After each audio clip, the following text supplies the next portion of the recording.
સાંઈરામ મિત્રો, દૈનંદિન સાંઈ બોધ 10 ફેબ્રુઆરી. હવે પાછલાનું સંધાન કથાનું. શિરડીમાં ગુપ્ત થઈને બાબાનું ચાંદ પાટીલની સવેત પુનરાગમન થયું તેમનું સાંભળો કથન.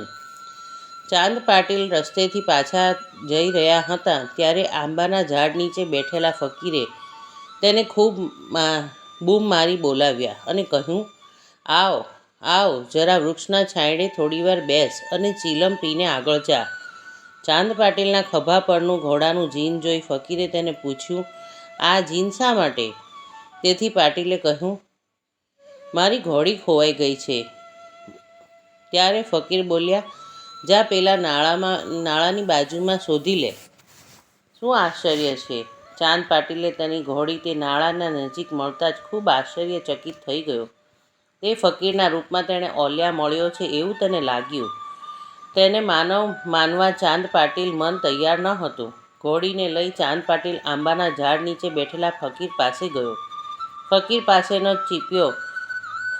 પાસેનો ચીપિયો ઉચક્યો અને ત્યાં જ જમીનમાં ખોડી દીધો અને તે સાથે જ માટીમાંથી ધગધગતા અંગારા બહાર આવ્યા. ફકીરને તેણે ચીલમ પર મૂક્યો. પછી છાપીને ભીની કરી તે પાણી ન હતું તેથી ફકીરે પોતાની પાસેનો દંડો જોરથી જમીનમાં પછાડતા જમીનમાંથી પાણી બહાર આવ્યું. છાપી ભીની કરી લીધી અને નીચવીને તેને તે ચલમ પર સાથે લપેટી દીધી. તે પછી તેમણે ચીલમ પીધી અને ચાંદ પાટીલને પણ પીવડાવી. આ બધું જોઈને પાટીલની મતિ દંગ થઈ ગઈ. તેણે ફકીરને પોતાના ઘરે પધારવા આગ્રહ કર્યો.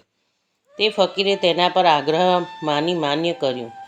બીજે દિવસે ફકીરના એ વેશમાં સાંઈ ચાંદ પાટીલના ઘરે ગયા અને કેટલાક સમય ત્યાં જ રોકાયા. ચાંદ પાટીલ ધૂપખેડા ગામના અધિકારી હતા.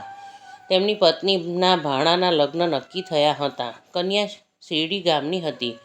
તેની જાન સાથે બધા ગાડા, ઘોડી વગેરે લઈને શિરડી જવા નીકળ્યા. બાબા પણ ચાંદભાઈ પાટીલની જાન સાથે શિરડી જવા સામેલ થઈ ગયા. લગ્ન પત્યું, જાન પાછી ફરી, પણ બાબા માત્ર શિરડીમાં જે રોકાયા તે આગળ કાયમ માટે શિરડીમાં જ રહ્યા. તેથી શિરડીનો ભાગ્યોદય થયો. બાબા નહીં હિન્દુ કે નથી મુસલમાન. તેઓ જાત પાત, કુળ અને ગોત્રથી નથી. બાબાને સાંઈ નામ કેવી રીતે પ્રાપ્ત થયું તે કાલે જોઈશું. શિરડી સાંઈનાથનું ગોકુળ, ભક્તોની દ્વારિકા, ભક્તિનો કૈલાસ છે. ઓમ સાંઈરામ.